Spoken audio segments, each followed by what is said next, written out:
राम राम भी था सारा ने। तो आज सुनाऊँ शनि महाराज की कथा। तो सुनियो और लाइक शेयर सब्सक्राइब जरूर करियो और किसी को लगे था ने जरूर बताइयो। तो सुनो भाई। तो शनि की कथा भाई सुनने में हर कष्ट दूर हुए। कई बहन भाई से जका शनि की 7.5 चले है तो बा 7.5 दूर हुए। शनि महाराज की कथा सुनिया। तो शनि महाराज की कथा में पहली तो है भाई पूजा विधि। तो पूजा विधि के माँ के हुआ वो थाने बताऊँ तो सुनियो। तो इस दिन शनि महाराज की पूजा होती है। काला तिल, काला वस्त्र और तेल, काले उड़द शनि को बहुत ही प्रिय है, इसलिए इनसे ही शनि महाराज की पूजा होती है। शनि की दशा को दूर करने के लिए शनिवार के दिन व्रत किया जाता है और शनि स्तोत्र का पाठ भी लाभदायक होता है। और कथा इस प्रकार है। एक समय सूर्य, चंद्रमा, मंगल, बुध, बृहस्पति, शुक्र, शनि, राहु और केतु इन ग्रहों में आपस में झगड़ा हो गया। वो कहता मैं बड़ा, वो कहता मैं बड़ा, सब अपने आप को बड़ा कहते। जब आपस में कोई निश्चय न हो सका तो सब आपस में झगड़ते हुए इंद्र राजा के पास पहुँचे और कहने लगे कि आप सब देवताओं के राजा हो, इसलिए आप हमारा न्याय करके बतलाओ कि हम 9 ग्रहों में कौन सा बड़ा है।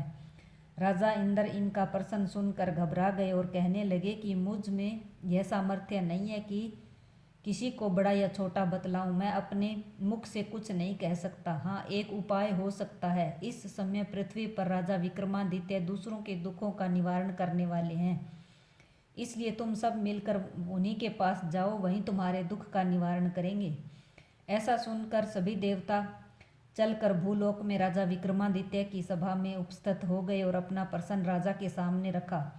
राजा उनकी बात सुनकर बहुत ही चिंता में पड़ गए कि मैं अपने मुख से किसको छोटा या बड़ा बताऊं। जिसको छोटा बताऊंगा वही क्रोध करेगा, परंतु इनका झगड़ा निपटाने के लिए एक उपाय सोचा। इन्होंने सोना, चांदी, कांसा, पीतल, सीसा, रागा, जस्ता, अभ्रक और लोहा 9 ग्रहों के 9 आसन बनवाए। इन आसनों को क्रम से जैसे सोना सबसे पहले और लोहा सबसे पीछे बिछाए गए। इसके पश्चात राजा ने सब ग्रहों को कहा कि आप सब अपने अपने सिंहासनों पर बैठिए। जिसका आसन सबसे आगे वह सबसे बड़ा और जिसका सबसे पीछे वह सबसे छोटा।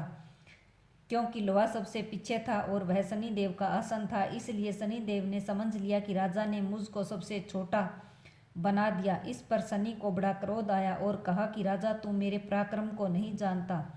सूर्य एक राशि पर 1 महीना, चंद्रमा 2.25 महीना और मंगल 1.5 महीना, बृहस्पति 13 महीने, बुध शुक्र 1-1 महीने, परंतु बड़े देवताओं को भी मैंने भीषण दुख दिया है।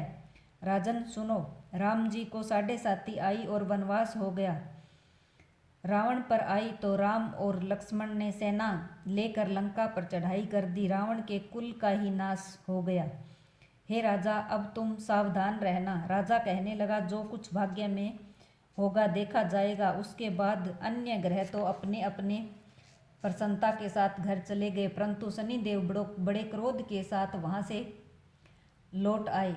कुछ काल व्यतीत हो जाने पर जब राजा पर 7.5 की दशा आई तो शनिदेव घोड़ों के सौदागर बनकर अनेक सुंदर घोड़ों के सहित राजा की राजधानी में आए। जब राजा ने सौदागर के आने की खबर सुनी तो अश्वपाल को अच्छे अच्छे घोड़े खरीदने की आज्ञा दी। अश्वपाल ऐसी अच्छी नस्ल के घोड़े देखकर और उनका मूल्य सुनकर चकित हो गया और तुरंत ही राजा को खबर दी। राजा उन घोड़ों को देखकर एक अच्छा सा घोड़ा चुनकर सवारी के लिए चढ़ा। राजा के घोड़े की पीठ पर चढ़ते ही घोड़ा जोर से भागा। घोड़ा बहुत दूर एक बड़े जंगल में जाकर राजा को छोड़कर अंतर्ध्यान हो गया। इसके बाद राजा अकेला जंगल में भटकता फिरता, परंतु देर के पश्चात राजा ने भूख और प्यास से दुखी होकर भटकते भटकते एक ग्वाले को देखा। ग्वाले ने राजा को प्यास से व्याकुल देखकर पानी पिलाया। राजा की उंगली में एक अंगूठी थी, वह निकालकर प्रसन्नता के साथ ग्वाले को दे दी और शहर की ओर चल दिया। राजा शहर में पहुंचकर एक सेठ की दुकान पर जाकर बैठ गया और अपने आप को उज्जैन का रहने वाला तथा अपना नाम विक्रम बतलाया। सेठ ने उसको कुलीन मनुष्य समझकर जल आदि पिलाया। भाग्यवश उस दिन सेठ की दुकान पर बिक्री बहुत अधिक हुई। तब सेठ उसको भाग्यवान पुरुष समझकर भोजन कराने के लिए अपने साथ ले गया। भोजन करते समय राजा ने आश्चर्य की बात देखी कि खूंटी पर हार लटक रहा है और वह खूंटी उस हार को निगल रही है। भोजन के पश्चात कमरे में आने पर जब सेठ को कमरे में हार न मिला तो सब ने यही निश्चय किया कि सिवाय विक्रम के और कोई इस कमरे में नहीं आया, अतः अवश्य ही उसी ने हार चोरी किया है। परंतु विक्रम ने हार लेने से मना कर दिया। इस पर 5-7 आदमी इकट्ठे होकर उसको फौजदार के पास लाए। फौजदार ने उसको राजा के सामने उपस्थित किया और कहा कि ये आदमी तो भला प्रतीत होता है, चोर मालूम नहीं होता, परंतु सेठ का कहना है कि इसके सिवाय और कोई घर में आया ही नहीं, अवश्य ही इसी ने चोरी की है। तब राजा ने आज्ञा दी कि इसके हाथ पैर काट कर चौरंगिया किया जाए। राजा की आज्ञा का तुरंत पालन किया गया और विक्रम के हाथ पैर काट दिए गए। इस प्रकार कुछ समय व्यतीत होने पर एक तेली उसको अपने घर ले गया और कोल्हू पर उसको बैठा दिया। विक्रम उस बैठा हुआ जुबान से बैल हाँकता रहा। शनि की दशा समाप्त हो गई और एक रात को वर्षा ऋतु के समय वह मल्हार गाने लगा। उसका गाना सुनकर उस शहर के राजा की कन्या उस राग पर मोहित हो गई और दासी को खबर लेने के लिए भेजा कि शहर में जाओ, कौन गा रहा है देख कर आओ। दासी सारे शहर में फिरती फिरती क्या देखती है कि तेली के घर में चौरंगिया राग गा रहा है। दासी ने महल में आकर राजकुमारी को सब वृत्तांत सुना दिया। बस उसी क्षण राजकुमारी ने अपने मन में यह प्रण लिया कि चाहे कुछ भी हो, मैं इस चौरंगिये के साथ ही विवाह करूंगी। प्रातःकाल होते ही जब दासी ने राजकुमारी को जगाना चाहा तो राजकुमारी अनशन व्रत लेकर पड़ी थी। तब दासी ने रानी के पास जाकर राजकुमारी के न उठने का वृतांत कहा। रानी ने तुरंत ही वहां पर आकर राजकुमारी को जगाया और उसके दुख का कारण पूछा।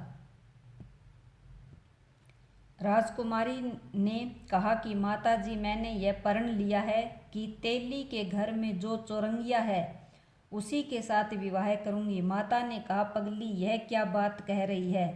तुझको किसी देश के राजा के साथ ब्याह जाएगा।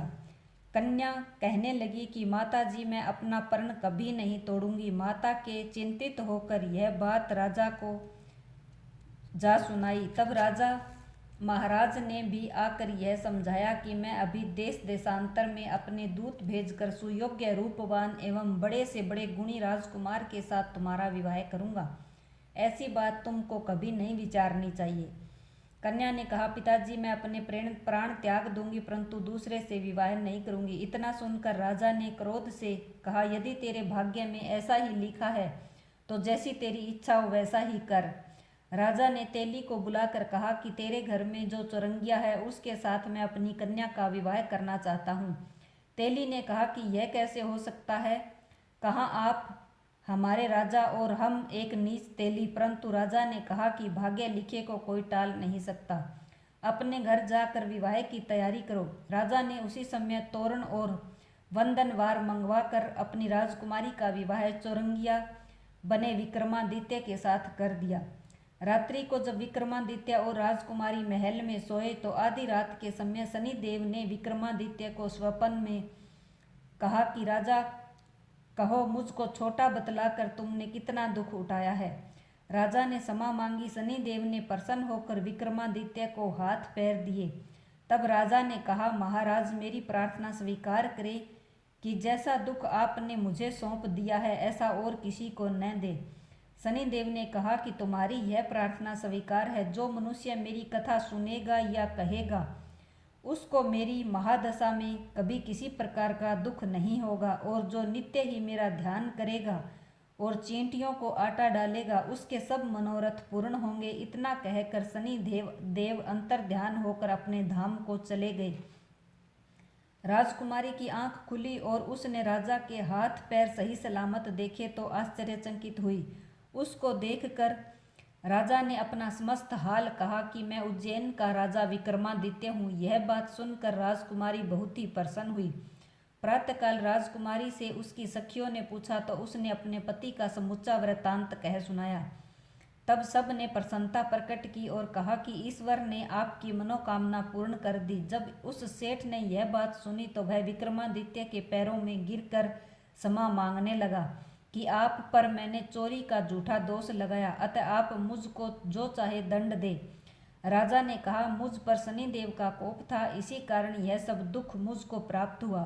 इसमें तुम्हारा कोई दोष नहीं है, तुम अपने घर जाकर अपना कार्य करो। सेठ बोला कि मुझे तभी शांति होगी जब आप मेरे घर चलकर प्रीतिपूर्वक भोजन करेंगे। राजा ने कहा कि जैसी आपकी मर्जी हो वैसा ही ठीक है। सेठ ने अपने घर जाकर अनेक प्रकार के पकवान बनवाए और राजा विक्रमादित्य को प्रतिभोज दिया। जिस समय विक्रमादित्य भोजन कर रहे थे, एक अत्यंत आश्चर्य की बात सबको दिखाई दी कि जो खूंटी पहले हार निगल गई थी वह अब हार उगल रही है। जब भोजन समाप्त हो गया तो सेठ ने हाथ जोड़कर बहुत ही मोहरें राजा को भेंट में दी और कहा कि मेरे श्री कंवर नामक एक कन्या है, उसका पाणी ग्रहण आप स्वीकार करें। इसके बाद सेठ ने अपनी कन्या का विवाह राजा के साथ कर दिया और बहुत सा दान दहेज देकर विदा किया। इस प्रकार कुछ दिनों तक वहां निवास करने के पश्चात विक्रमादित्य ने शहर के राजा से कहा कि अब मेरी उज्जैन जाने की इच्छा है। फिर कुछ दिन के बाद विदा लेकर राजकुमारी मन भावनी सेठ की कन्या श्री कंवर तथा दोनों जगह के दहेज में प्राप्त अनेक दास दासी रथ और पालकियों सहित विक्रमादित्य उज्जैन की तरफ चले।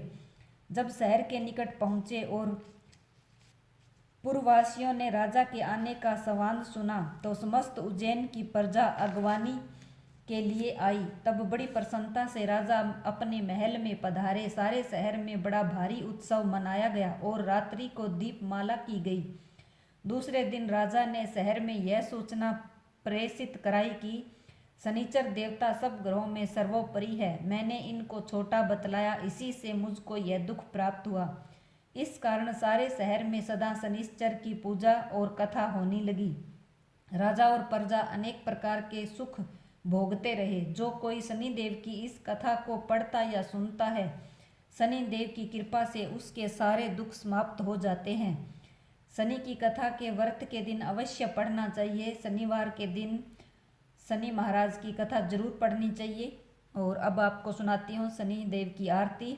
जय जय श्री शनिदेव भगतन हितकारी, सूरज के पुत्र प्रभु छाया महतारी, श्याम अंग वक्र दृष्टि चतुरधारी, नीलांबरधारी नाथ गज की असवारी, क्रीट मुकुट शीस रजित दीपत है लीलारी, मुक्तन की माल गले शोभित बलिहारी, मोदक मिष्ठान पान चढ़त है सुपारी, लोहा तिल तेल उड़द महिषी अति प्यारी, देव दनुज ऋषि मुनि सुमिरत नर नारी, चितर मल धरत ध्यान शरण है तुम्हारी। जय जय जय शनिदेव हितकारी, जय शनिदेव महाराज की जय हो।